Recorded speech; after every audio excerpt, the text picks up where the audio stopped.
इस माँ दुर्गा के पास से जो ठीक हुए हैं, हमने नहीं किए, माँ दुर्गा ने किए। हमें पता ही नहीं है कि आप लोग कैसे ठीक हो रहे हैं।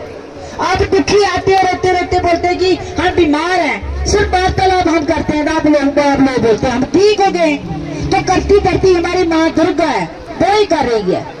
हम तो माध्यम खड़े किए, जैसे हमारे से करवाती है हम करते हैं, बस इतने लोग ठीक हुए हैं। तो उस माँ की कृपा से ठीक हुए हो आप।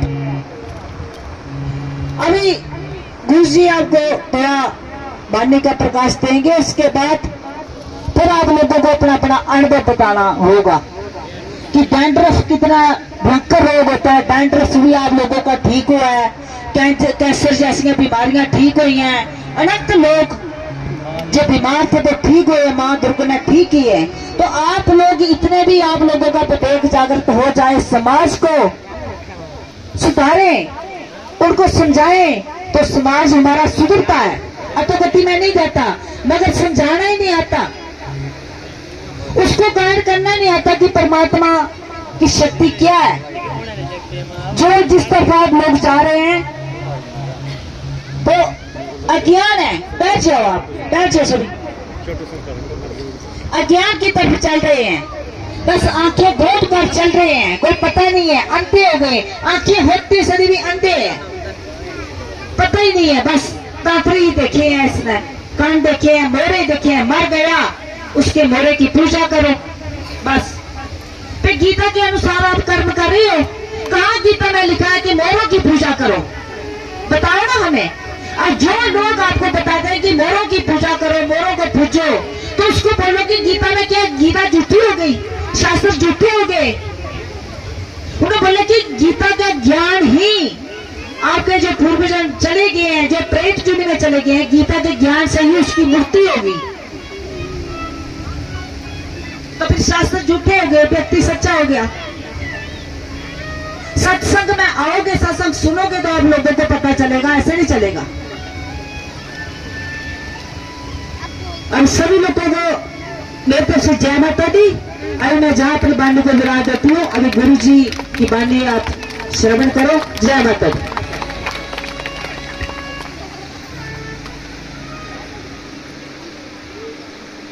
एक ओंकार सतनाम वाहिगुरु करता पुरता काल मूर्त अंजुम से भंग निर्वे निर्वैर गुरु प्रसाद जप आज सत विवाह सत है भी सत नाम खुदा भी सत ए मां सदा भवानी दैनी सन्मुख याद गणेश पांडे रक्षा करो भगवान ब्रह्मा भगवान विष्णु भगवान महेश। शासन बोलो जय माता दी।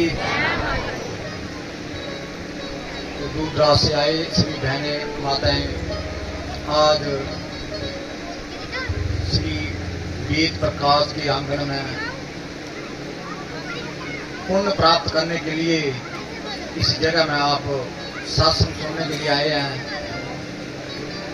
तो आप बहुत भाग्यशाली हैं। पुण्य आत्मा के घर में जिस लोगों को आने का सौभाग्य मिलता है वो बिल्ली होते हैं।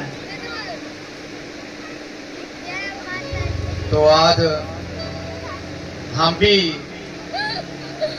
उनके घर में उनके ही पुण्य हमें खींच कर लाए हैं, तो हम भी अपने इस भाग्य को मानते हैं कि हमारे भाग्य में लिखा था।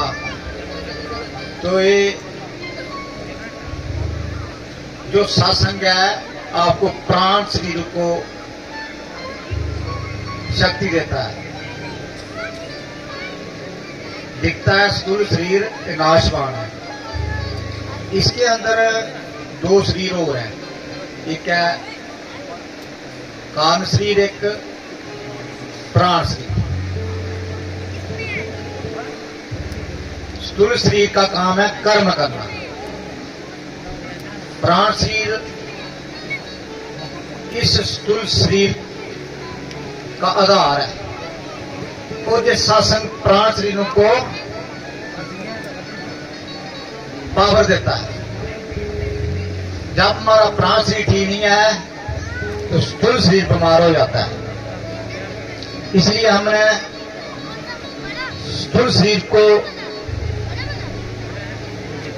ऐसे समझना है कि जैसे आप कपड़े बदलते हैं रोज, वो प्राण शरीरों को पावर बनानी है सत्संग के माध्यम से, दान के माध्यम से और जप के माध्यम से।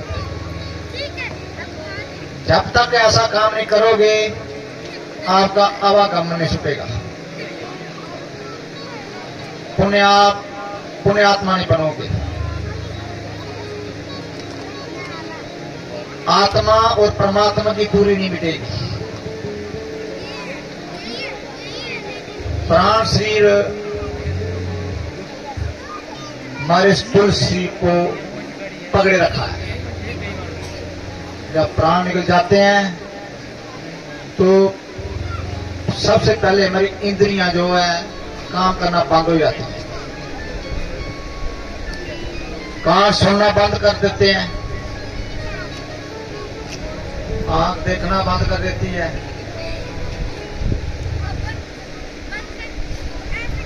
जीवा स्वाद लेना बंद कर देती है।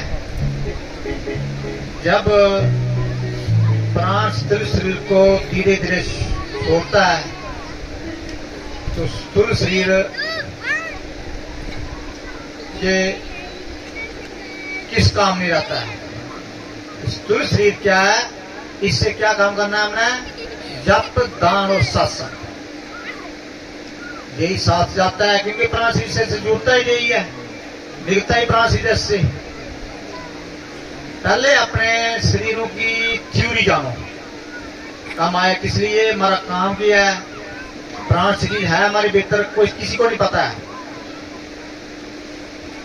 कारण शरीर का नहीं पता है, कर्म ने का पता। छोटा सा कर्म आपको भोगना पड़ता है, कोई साथ नहीं देता। गीता में कहा है, कर्म ने अधिकार से मां फला कदता, कर्म करता जा तो फल की मत कर, कर्म तेरे भाग्य में नहीं भी है। अच्छाई तभी अपने भाग्य में अच्छाई पा ले। एक एक सत्संग का गुण आपके भीतर में एक फील हो जाएगा कि निकलेगा नहीं, एक प्राण शरीर में जुड़ जाएगा। जब प्राण शरीर निकलेगा ना फिर पता लगेगा। तब तक आंख कौन सी है, स्थूल आंख। प्राण शरीर निकला तो आंख सूक्ष्म होगी, तो सूक्ष्म शरीर को देखेगी। अभी किसको देख रहे हैं, अपना शरीर स्थूल शरीर है, किसको देखा है। अभी प्रेत आत्मा का शरीर होता है, वो प्राण शरीर होता है। प्रेत आत्मा को दूसरी शरीर नहीं मिलती है, तब तक वो प्राण शरीर में रहते हैं। आत्मा कार्य शरीर और प्राण शरीर से तब तक मुक्ति नहीं होती है जब तक आत्मज्ञान नहीं बनता।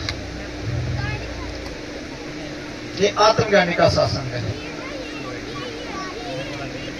जब तक वो प्राण शरीर और कार्य शरीर से मुक्ति नहीं हुई तब तक हमें जन्म और मरण का परंपरा बनी रहती है। हम जन्म और मरण की परंपरा को खत्म करने के लिए शासन गाते हैं, मगर इसके लिए चाहिए विवेक। विवेक क्या शक्ति है कि जो आपके भीतर है, दबी हुई है। हर प्राणी शरीरों के लिए करता है, अपने के लिए नहीं करता। अपने शरीर के लिए, अपने के लिए करना ही आत्मा के लिए करना है।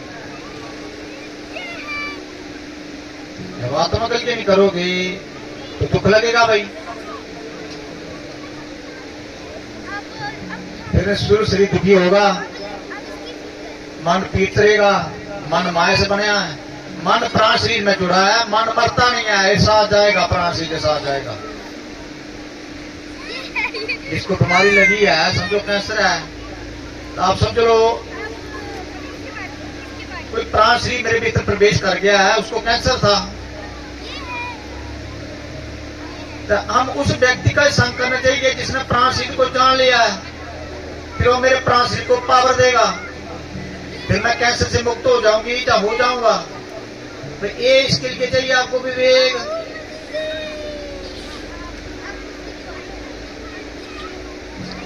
जितने भी डॉक्टरी इलाज है, ये बाहरी प्रारूप है। जितने भी तांत्रिक आप कराते हैं, स्थूल शरीर का नाश है। आप प्राण शरीर को ताकत देते नहीं है, विकृत हो जाती है, तो तभी आपका आवागमन चला रहता है। सोचो आप,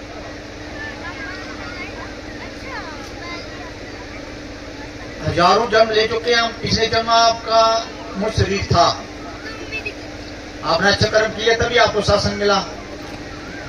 क्योंकि अच्छे कर्म और बुरे कर्म मुझ शरीर ही करता है, बाकी दुनिया नहीं कर सकती हैं, ना कर्म बना सकती हैं और कर्म भोग कर सकती हैं। तो सोचो, पिछला जन्म आपका मुझ शरीर था तभी आप सत्संग आए, कोई कर्म था। विचार करो। और हम भूल जाते हैं, कहा कैसे भूलते हैं भाई? जब मृत्यु का झटका लगता है तभी हमारी स्मृति गायब हो जाती है, और साथ ही जब जन्म का झटका लगता है उसकी स्मृति गायब हो जाती है। आप थे, ये बीच में आप भूतकाल, भविष्य काल, वर्तमान काल, वर्तमान काल में आप हैं, पर यह नाशवान, नाश की तरफ जा रहे हैं। जीव गर्भ में आता है उसी पर नाश की तरफ चला जाता है। आत्मा नैन स्तंति सातरण नैन का ज्ञान है आपको, शरीर का ज्ञान नहीं है। शरीर और शरीरी अलग अलग है। जब शरीरी का ज्ञान होगा ना, फिर आपको सुने हुए संसार में जितने भी प्रपंच हो रहे हैं उस तरफ का आपका ख्याल जाएगा, आत्मा की तरफ ख्याल जाएगा। फिर आत्मा आत्मज्ञानी के संग करेगी, जबरन करेगी, तब तक नहीं होता भाई।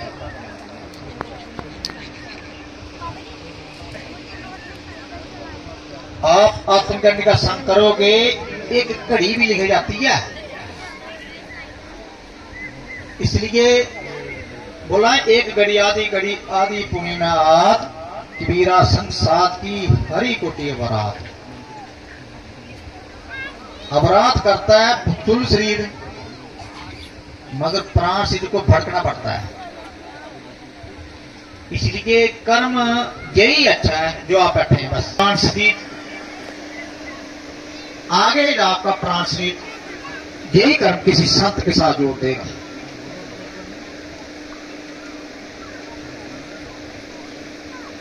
अभी सासा जी जिसको डैंड्रफ है खड़ा करो। डैंड्रफ वाले जो जिसने विशेष पाल ले रखे वो आगे आ जाओ। अभी डैंड्रफ का इलाज होगा। आपको पता है कि डैंड्रफ आपको प्राण शरीर में प्रॉब्लम है ना है, अभी केस धोने से तत्काल ठीक हो जाएगा।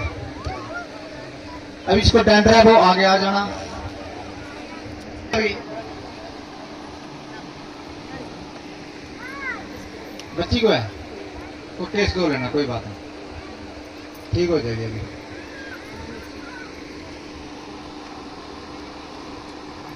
तो ठीक हुआ है डॉक्टर, इसका पहले केस हो के खड़ा तो करो, करते हो उनको माइक अपने क्या नाश का रेमा को दो।